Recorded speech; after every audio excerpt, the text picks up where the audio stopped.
Hello and welcome back to In the Corner. I'm Cash. Today we're here with episode 56. It's been a while since my last episode, about a week. I've been traveling, but I'm back home. I'm caught up on all the fights. We can just talk about all the stuff that happened, some crazy stuff, some crazy events, including one this morning in Japan, which was great.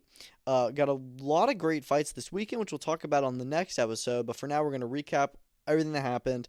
We're going to talk about some news. Apparently, Teofimo Lopez, Devin Haney was agreed upon.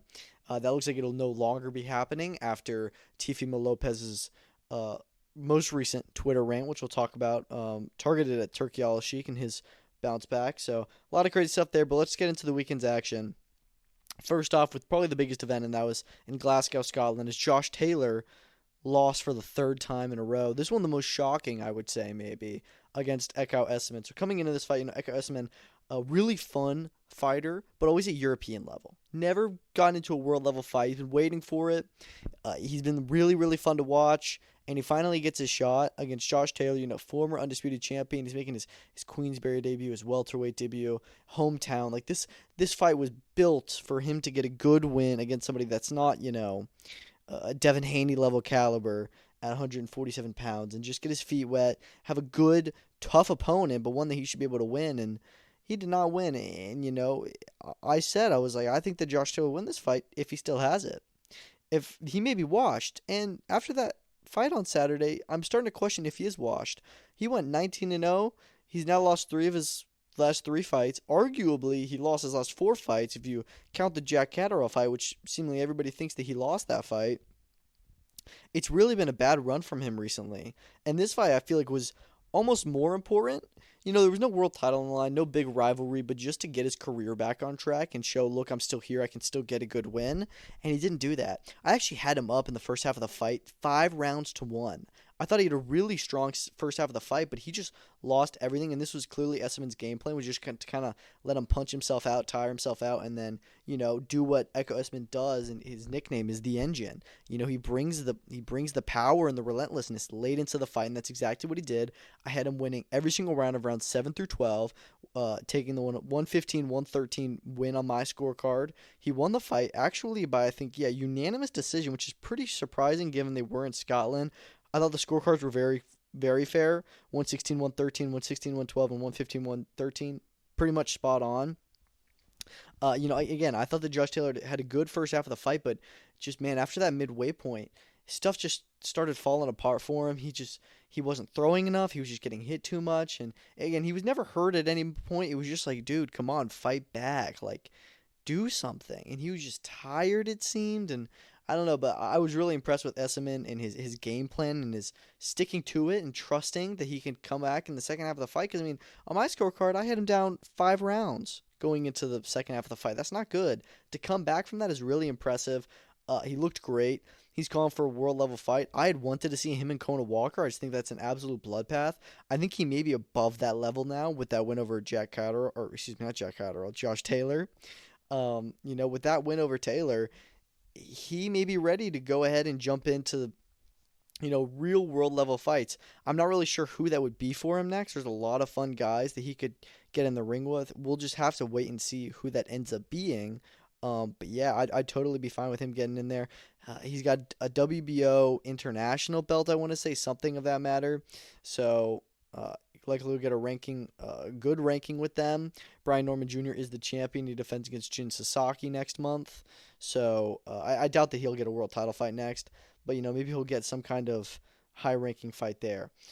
As for Josh Taylor, it may be time to retire. I'm being so honest. It's, again, like I said, it's 3 losses in a row, arguably 4 with the Jack Catterall fight. The first one, that is, that everybody thinks he lost. So that's 4 in a row, kind of.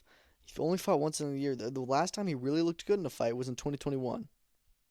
That's not good. If you haven't been able to turn in a good performance, a performance, that people actually think that you won the fight in 4 years, that's kind of a sign that you don't have it anymore, or at least not to the extent that you once did. I don't think that he'll retire from here. I think that he may take another fight, even a level down, somebody who's not as energetic as Eko Esseman and ruthless. So I think that we could see him in a more, honestly, lower than British level fight. I don't even know what you do with him from this point. It's a really weird situation. I think that it's possible he could retire. I don't think that he will. I kind of think it is time. Again, like I said, you haven't been able to win a fight convincingly in 4 years. That's not a good sign. So I would say, do it while you still can. Not when you wish you did. So I think that he's made enough money and he's won enough titles, and I don't think he's ever going to win another world title. So I would just say wrap it up. But hey, maybe he still has something he can kind of respark the fire with. We'll see. It was a really fun card. Moses Atama was on it as well. Returned against Mike Balogan and just, steamrolled him as he does with everyone. Really impressive. I don't even really know what else to say about him. It's so weird because it's not even like he goes in there and he's just this animal. It's just that he's so he's patient. He doesn't throw a ton of big shots. He's so fast with his shots. He's great footwork. His timing is impeccable. All the knockdowns with Balogan were just all due to insane, counter punching, honestly, and just incredible timing. He is nothing like I've ever seen before. Maybe I don't even get it. Like, I just mean because it's so effortless. He's throwing jabs and the guys are just laid out on the floor and he doesn't even care. He's so like humble, he's not celebrating. It really is something else, and from here on, it's clear they're not going for the world title route. He already has passed the Mike Tyson mark, so he's not going to become the youngest heavyweight champion of the world, which I'm okay with. Frank Warren has said he'll put him in with Martin Bakuli next. I don't think you need to do that. They just said that they don't want to rush him, so don't rush him. Take your time with him, and we'll see where he develops. I really think he's ready to get into like British level fights. The Charles Martin one has been talked about. I would like to, again, like I said, get in there with a David Adelaide, Jimmy TKV winner, Fraser Clark. Just kind of clear up that scene. Do it like everyone else did. Win the British title, win the Commonwealth, win the European. Go through all those levels. He can hop into them now. He could get into a fight with Martin Bakoli. I could really see him honestly fighting the winner of Wardley versus Hooney. I think that fight would make sense, especially if it's Hooney. There's just actually even maybe more so if it's Wardley, but I don't know.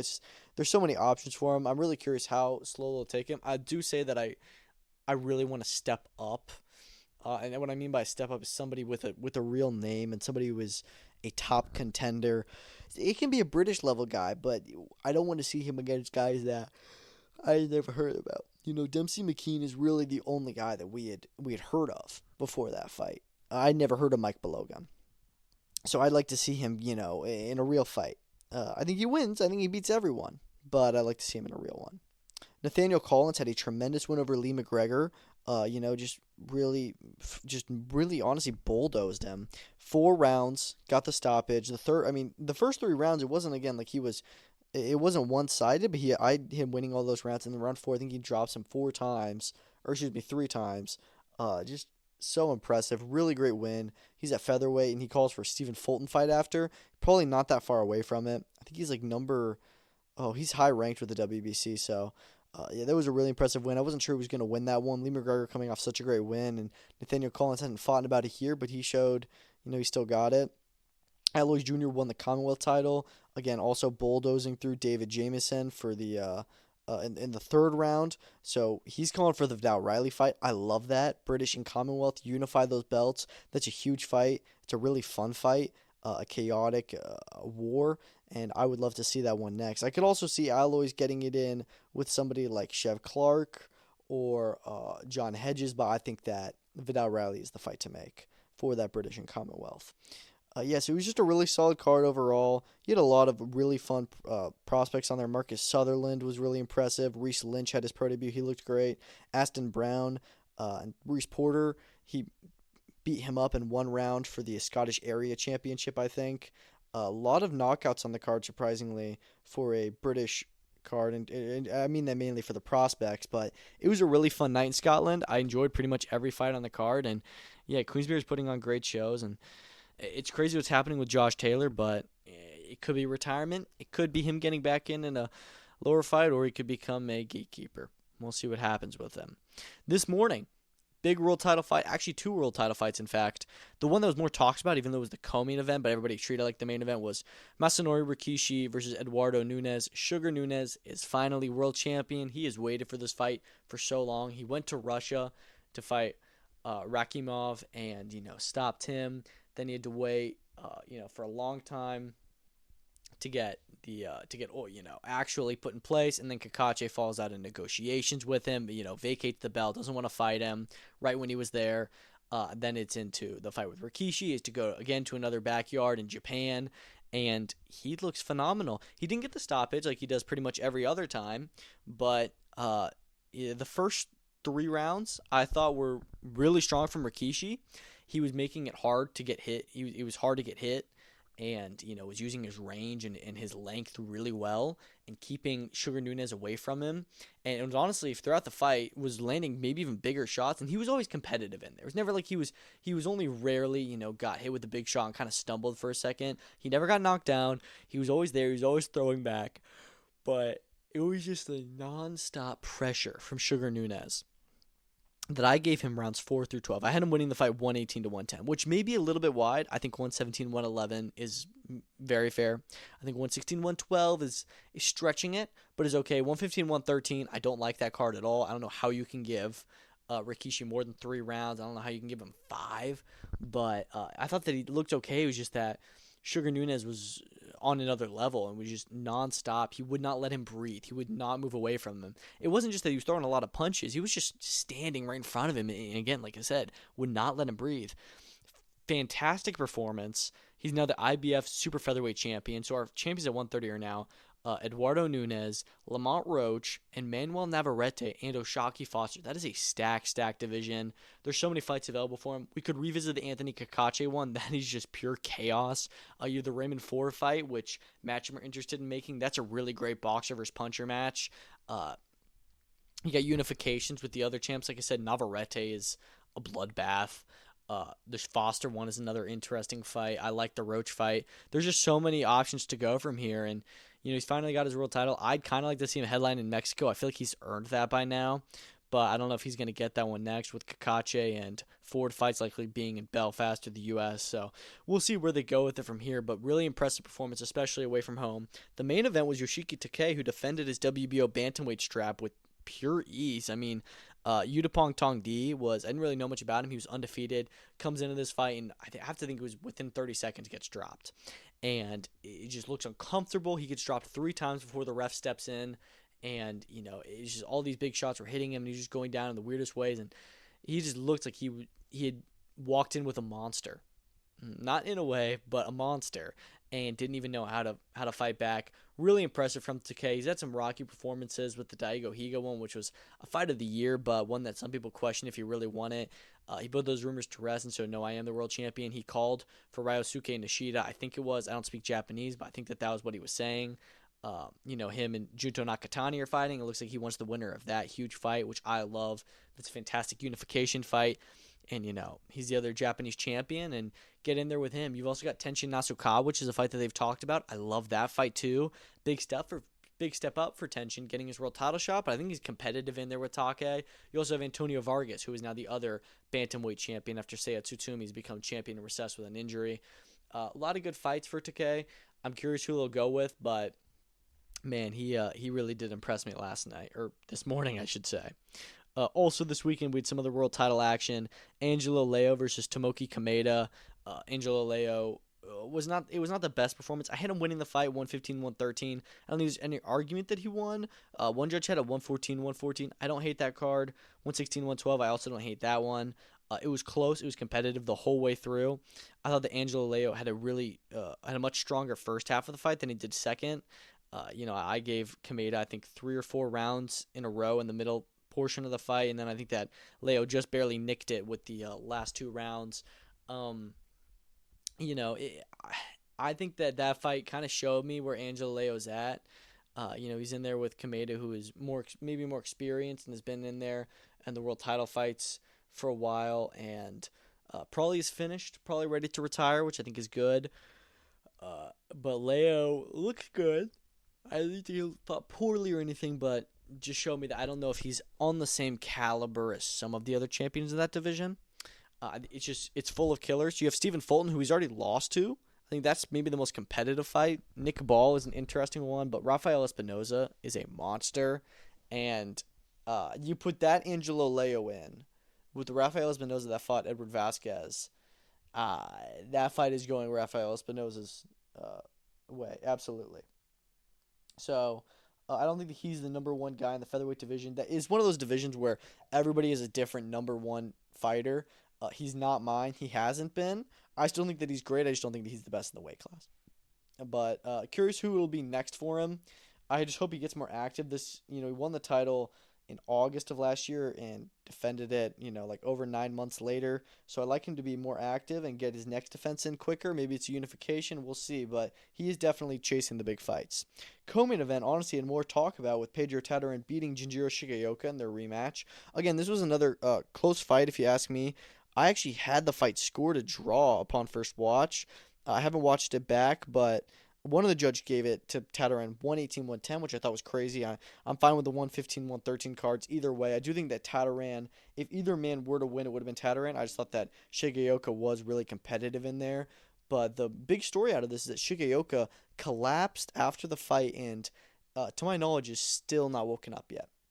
This fight was on Saturday, and it's now Wednesday, actually Thursday in Japan. So he's been in a coma for about 5 days. Apparently, he had a significant hematoma, I believe, and underwent brain surgery. So this is very, very real. Thoughts and prayers are with him and his family. I really hope he pulls through. This is crazy. Again, he fought well. He never got significantly hurt. He did show signs of tiring pretty early on in the fight, and I thought that was a bit odd. That he just kind of I think it was around 7, about halfway through, he just kind of lost his juice. And after the fight, looked very tired. And I didn't see him collapse in the ring at the time, but heard he did it in the ring after and was taken out on a stretcher and is still not woken up. I don't know, man. This is crazy.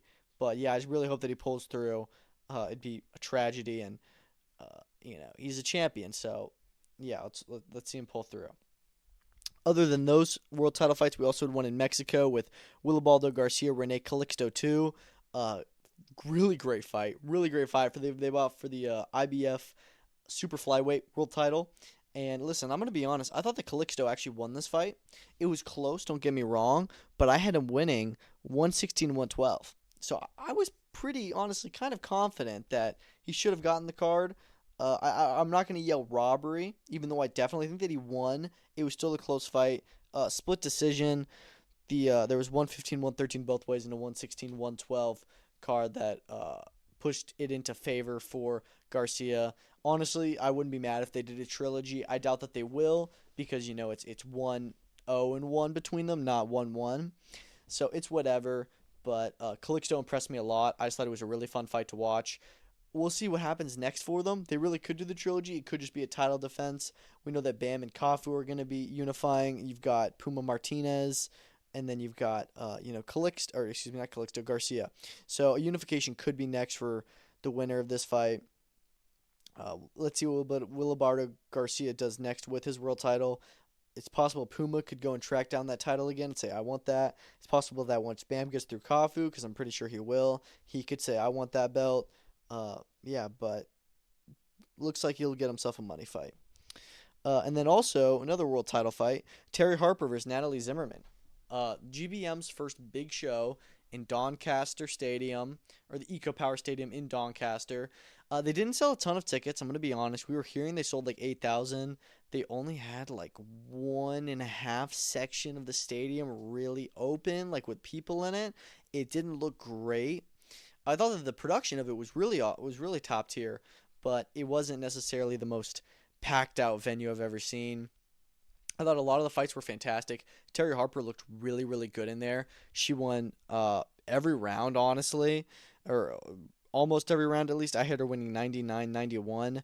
It was a fantastic performance. It was really fun to watch. She got her homecoming.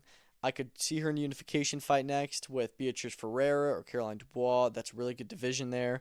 Co-main event, you had Maxie Hughes, Archie Sharp, which was a bit of a stinker. Maxie Hughes got the win, deservedly so. He's honestly been on a really good run with Gary Coley, and now Archie Sharp, who's weird. Archie Sharp, had one of those approaches where, trying to move around and hit and not get hit. I get it, but he wasn't throwing punches.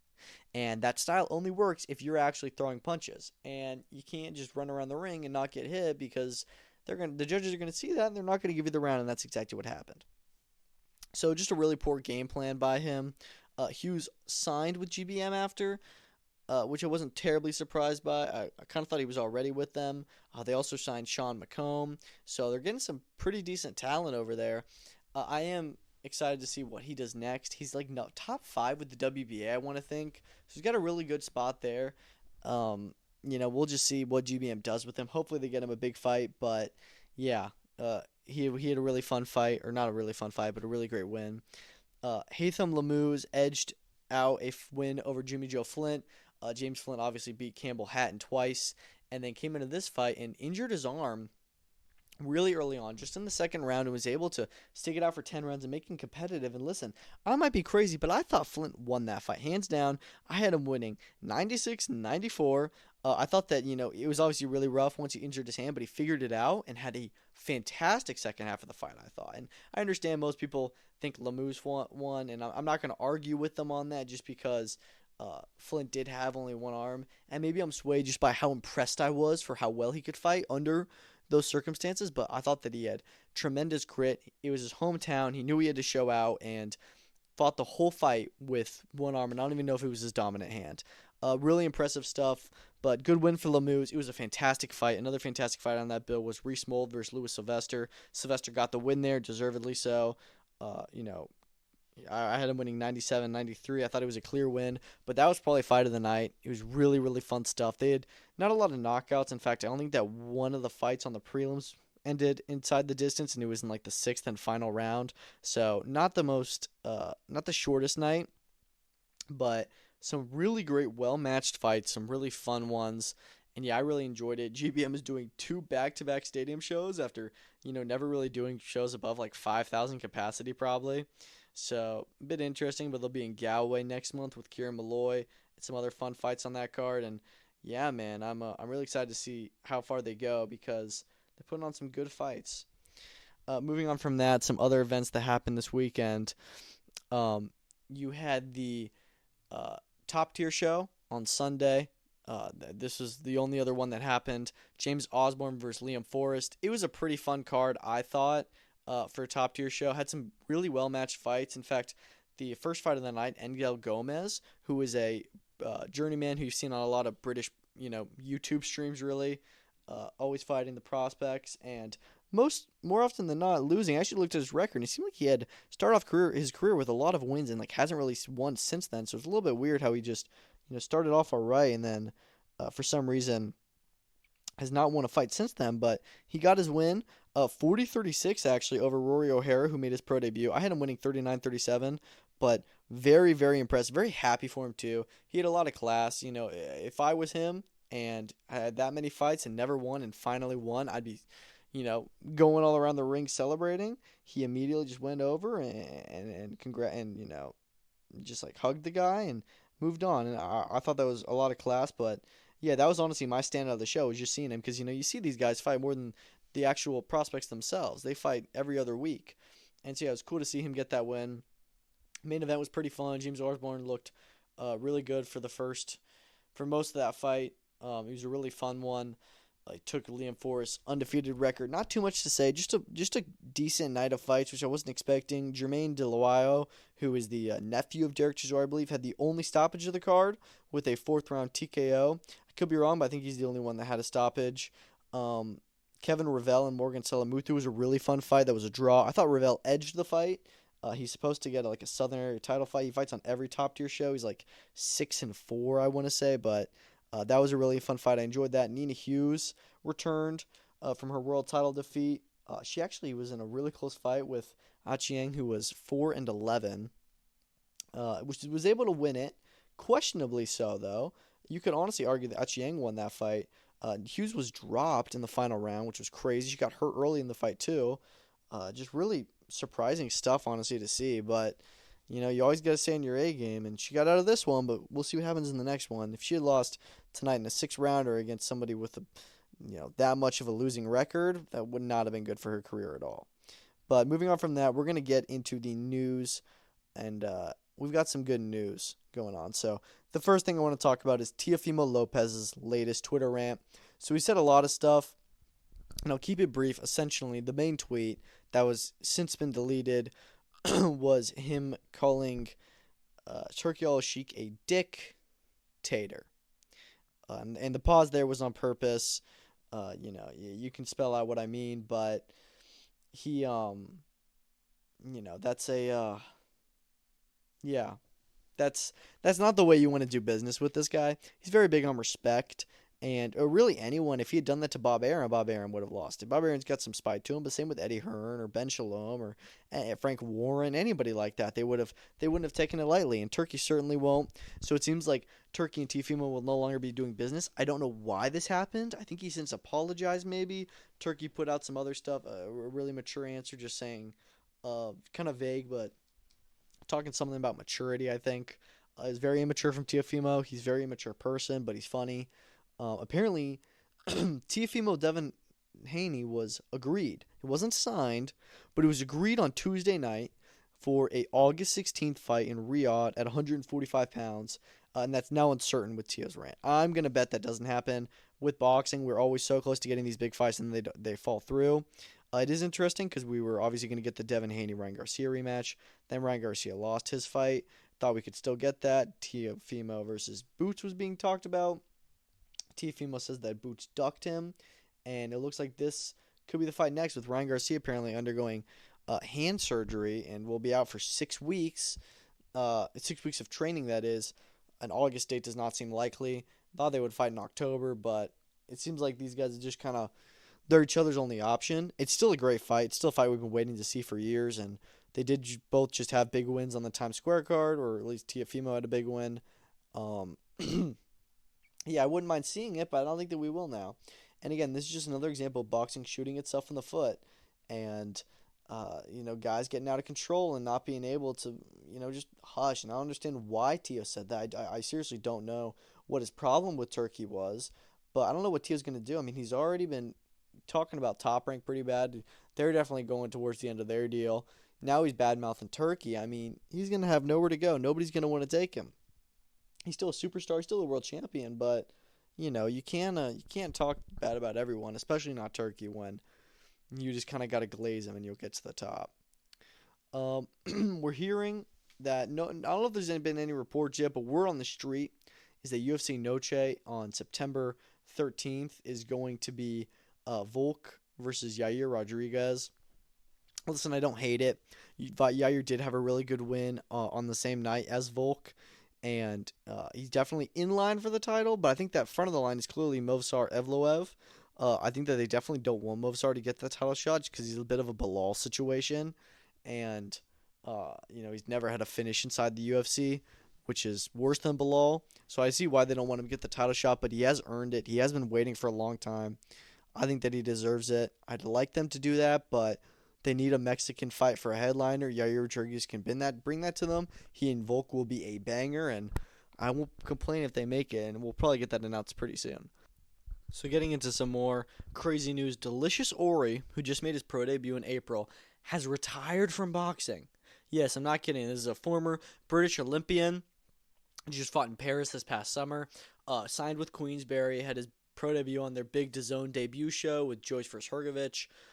Did not look the most phenomenal with the distance. Won every round. Not like it looked bad or anything. Just didn't get a stoppage and didn't really do anything crazy. And he was clearly disappointed with it. He was debating before he chose boxing. He was talking about going into WWE. So it was clear that he was already not necessarily completely devoted to boxing. So that's why it's not the most surprising thing in the world. What's surprising to me is he was choosing between boxing and WWE. Clearly wanted to do something with his athletics. Wanted to be some kind of a star. And said that he wants to focus on his degree and join the corporate world. I'm not going to knock the guy. Do what you want to do. And it's probably a better idea than boxing, at least in terms of health-wise. Absolutely it is. But it just seems really. I'm just really surprised. It came out of nowhere. Um, just decided after one fight, he had so much promise. People were saying he could be a future world champion, and yeah, one fight and that's it. So it's always going to be an odd story. One that will definitely we could forget, but I think the one that'll definitely be resurfaced every now and then. Just a really odd case, but yeah, it's just crazy, man. Speaking of retirement, Fury confirms that he is going to be retired. We don't know about that. Apparently, AJ is in the process of signing a 2 or 3 fight deal. We're not really sure yet. We've heard both. He's negotiating it with Turkey Al Sheikh. Obviously, he'll still be promoted by Eddie, but this is like a Riyadh season exclusive deal. We're hearing it could be 2 fights with Tyson Fury. Could be Dillian White. Could be Jared Anderson. Could be Deontay Wilder, maybe. So those were the names that were listed. The Dillian White one I get. They do have a bit of a rivalry, and they fought before, and it's meant to happen. The rematch was. But still, just a fight I don't think makes a lot of sense right now. Jared Anderson is so out of nowhere. He's not looked good recently at all. Had his terrible loss to Martin Bakole, and then he had a really bad performance in February. Hasn't fought since then. Don't know what he's going to fight next. Makes no sense to me why he would get the AJ fight. Obviously, you still have the winner of Usyk Dubois too. If Dubois wins that, I'm sure they're going to try and get AJ that rematch. It just remains to be seen what they end up doing. But I don't know. I would be okay with. I would love the Fury fights. That's obviously the number one priority. The White one is like whatever. Don't really like it. The Anderson one, don't really like it. Wilder, I'd be okay with. Both of them are kind of in a similar spot. I think AJ is definitely a lot better off right now than Wilder is, but I still want to see that so bad. David Benavidez says that Smith or Yard will be next, meaning Callum Smith and Anthony Yard. See, we're hearing that Callum Smith is saying that he's in negotiations with David Benavidez. Benavidez is saying he'll fight either of them. Smith and Yard are being reported to be in negotiations with each other. Apparently, we're not going to get the 5v5 card in August in Saudi Arabia. Don't really know why that is. Just not coming together for that date. But yeah, so it's going to be either David Benavidez versus Callum Smith, Smith versus Yard, or Yard versus Benavidez. I personally would like to see Benavidez versus Smith. I feel like they are 3-4 in the division right now. And I'd like to see Yard versus Buatsi. I think that they're 5-6. I think that fight makes a lot more sense right now than it has in the past. I don't think that we're going to see that. I would also love to see Yard versus Smith. I think that's a great one. And I would like to see I wouldn't mind seeing Benavidez versus Yard. I think that could be a firefight, but I think that's a fight that Benavidez super easily wins. I still think that he definitely beats Callum Smith, but that one's a lot closer than the Yard fight is, and I think that Smith probably beats Yard right now too. So that's what I think about it. It just depends on what kind of route they choose for it. I would like to see Benavidez versus Smith and Yard versus Buatsi, but that's just my 2 cents. Most Valuable Promotions and Golden Boy announced the undercard for their Jake Paul, Julio Cesar Chavez Jr. undercard. So you've got Floyd Schofield versus Tevin Farmer, which is a phenomenal fight. One that I do not know if you pick Floyd Schofield in, honestly. This fight adds to a very stacked pay-per-view. You got this, you got Holly Holm returning, you got Zurdo Ramirez versus Yuniel Dorticos. Phenomenal fight card. Schofield and Farmer is really, really close. Farmer obviously had his great, very close fights with William Zepeda, the fight with Raymond Murataya. Floyd Schofield been on a bit of a shaky run with his last fight where he got dropped in and then supposed to fight Shakur, and that fell through at the last hour. This is a must-win for both, and it is a very, very much capable of both losing this fight. I love it. I love that they made this. Avius Griffin makes his MVP debut on it as well against Julian Rodriguez.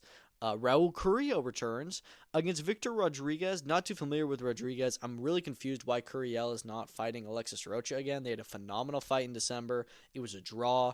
I don't know why we're not getting the rematch. I don't know where Alexis Rocha is. Maybe he's got another fight lined up, but I really wanted to see Rocha Carrillo too. Then you've also got Naomi Valle returning against Ashley Felix. It's a really solid card. MVP's been putting on really good cards in this one with Golden Boy, so you got a mix of both fighters on it. Yeah, I'm really excited for the Schofield Farmer fight in particular, and to see Raul Carrillo back. He's always fun to watch. I really want to see that Alexis Rocha rematch. Josh Kelly says he wants Conor Benn. I think that's a realistic fight, and I think that that's one that could happen. Josh Kelly wants a big fight. He's been asking for it. I don't think he'll ever really get the world title fight unless he keeps on winning and demands it. I just don't think he has that big of a profile, but he does have a decent profile in the UK. Conor Benn, let's say he fights Chris Eubank Jr., wants to go to 154. Doesn't get that world title fight. Wants a big British fight. Josh Kelly's there waiting, and that's a really good fight for both, and it's a competitive one as well. UFC Vegas 108, I think it is, has found its main event on August 2nd between Amir Albazi and Tatsuro Taira. It's a really, really great fight. We're gonna go through have a lot of UFC rumors and announcements and stuff, but I like that one. Good flyweight bout. Keyshawn Davis is saying he feels the sharpest ever before the Edwin De Los Santos fight. That's good to hear. Hopefully he can show it in the ring and put on another sensational performance because he looked fantastic in his last two fights. And that's actually just 1 week away. It's crazy how much it snuck up on us, but I can't wait for it. Apparently, everybody wants to see Dave Allen versus Deontay Wilder now. It's a really weird fight to me. I don't get it. I do get it because actually when I think about it, I'm like, oh, that is kind of competitive, but Dave Allen beat Johnny Fisher. He didn't beat Gilles Zhang. So I don't know why we're jumping him all the way up to Wilder. Granted, Wilder is finished. I don't know. I think that's such a weird fight to talk about, and I don't see that one happening. It just doesn't make a lot of sense. Fight that is interesting, and it kind of seems like Matchroom is doing a winner stays on fight between Aqib Fiaz and Michael Gomez Jr. Both have been on bad luck. Fiaz hasn't been able to get a fight in a while since his loss. Gomez Jr. Fiaz has had one or two small fights since then, I think, but nothing crazy. And then Gomez obviously had his loss earlier this year to Rish Belati. Both guy really needs to win this fight. Let's see if they can do it. But it's a really fun fight. That'll be on the July 5th Catterall Eubank undercard. Really fun fight on there. Another really fun British fight. Royston Barney-Smith versus Danny Quartermain has been announced for July 26th on the Rish Belati Ryan Gardner undercard. Really, really good step up for Barney-Smith. Quartermain, I think he's coming off some good wins. I would like to see... I'm really happy that we're getting the Barney-Smith step up. I feel like he's been a little bit stagnant for a while where he took a decent step up and then he's just been kind of like dropping down the levels and back into journeyman and didn't really make any sense, but he's back into big fight and he's by far his toughest and biggest fight, and I'm excited to see what he does in there. We're hearing that Leon Edwards could be fighting Michael Morales at UFC Noche. I would love to see that one added to the card. It would definitely add more another interesting fight to it. I think it's a great fight. That's one that I'm worried about Leon for. He's coming off 2 straight losses, and it's not a wrestler, but Michael Morales is a beast, as we just saw last weekend against Gilbert Burns. They could be sacrificing Leon to the wolves here, and setting him off to a 3-fight losing streak. But hey, this is the fight in terms of ranking that Leon Edwards needs to stamp himself in the rankings, and this is a spot where Michael Morales gets a more high-ranked guy and a chance to prove that he really is a big prospect. Rayo Valenzuela is heading back to 135 pounds, as is Pitbull Cruz. I thought both these guys, even though they both fought at 140 against each other, I didn't think it made a lot of sense at all for them to be fighting at that weight class. Neither of them are the biggest guys there. I feel like Pitbull just moved up because they offered the Rolly fight, and then they offered the Rayo fight to Pitbull, or they, vice versa, whatever. And so they just moved up and they won those fights and they stayed there. And I don't know. I think it's time for both to move down, and I'm glad that they're making the right move. And Rayo has had his best wins at 135 pounds. So, yeah, let's see. I think that when he fought Gary Antoine Russell, there's a lot of issues with him in that fight, but one of them was just being the smaller guy, not being able to compete really with the size and power of Russell. So hopefully lightweight he has more success. Calvin Kattar versus Daniel Garcia, or the Mean Machine, has been added to UFC Nashville. It's a banger fight. Great fight there. It's going to be an absolute war. We've also got added to UFC Atlanta. We're going to get Cody Garbrandt versus Marlon Barcelos. Fantastic fight. Another great one. I'm going to be at the Atlanta card. I got my tickets recently. I can't wait to see it. My first ever UFC card live in person. That's another banger on there. That card is looking really, really strong. Can't wait for it. Some other MMA news. PFL. Kevin Lee replaces J.J. Wilson in the lightweight semifinals. I was waiting to see when we were going to get somebody to fall out of these PFL tournaments, and J.J. Wilson is the first. Kevin Lee steps in. He signs with PFL, former UFC fighter. And he's now going to be facing Gadzi Rabadonov, I think in the main event of their card on June 20th in Wichita, I want to say. So, really interesting.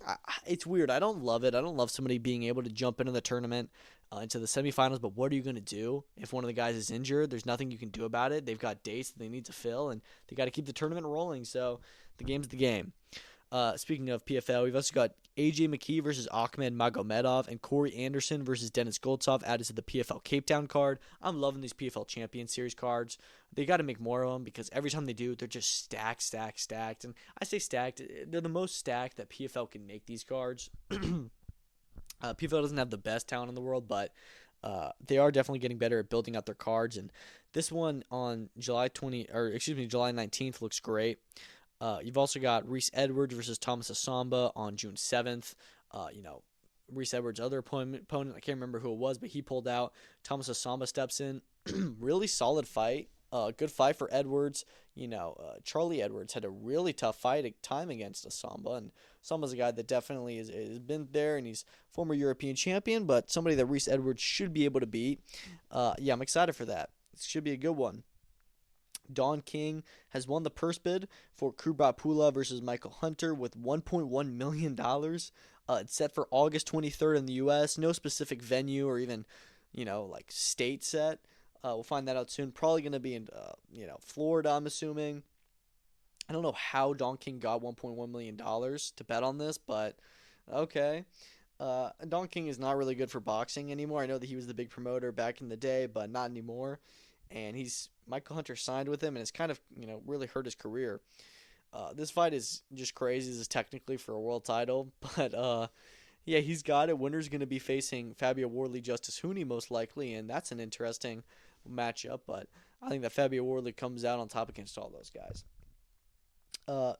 Salida Promotions looks like they're trying to build their own mini Taylor Serrano level card for July 26th on the Shields Daniels bill.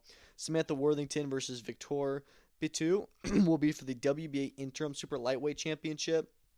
They also have Caroline Veyer versus Alicia Budersa versus WBC for the WBC Featherweight title eliminator. So, they're stepping up some of their fighters into world level fights, world title implications fights. And I like it. I like that we're going to get more high-level women boxing on this card, world title level fights. It's just really interesting how, MVP has really taken up women's boxing, and Salida, who obviously has Clarissa Shields, is trying to make the most investments they can into it and put on a big show for Detroit. We'll see how successful it goes.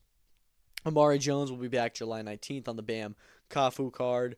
Love how much spotlight they're giving him and keeping him active, and excited to see him back out there. And then lastly, Nelson Hisa versus Patrick Corte has been added to June 7th at Ipswich. This card has just been quietly getting better and better and better. Better fights added to it. Another big one just added now with this fight. Heavyweight war. We'll see who wins it. It's a great one. We don't know who Dillian White is fighting yet on this card. I'm worried it's going to be like a journeyman. That still has not been announced yet, but they said he's on the card. But it's going to be a pretty good one, and I'm excited to see it.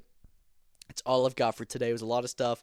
I'm going to try and do episode 57 on Friday, where we'll preview the PBC doubleheader with Caleb Plant and Jamal Charlo and all the other stuff. So thank you so much for listening, and I'll see you then. Peace.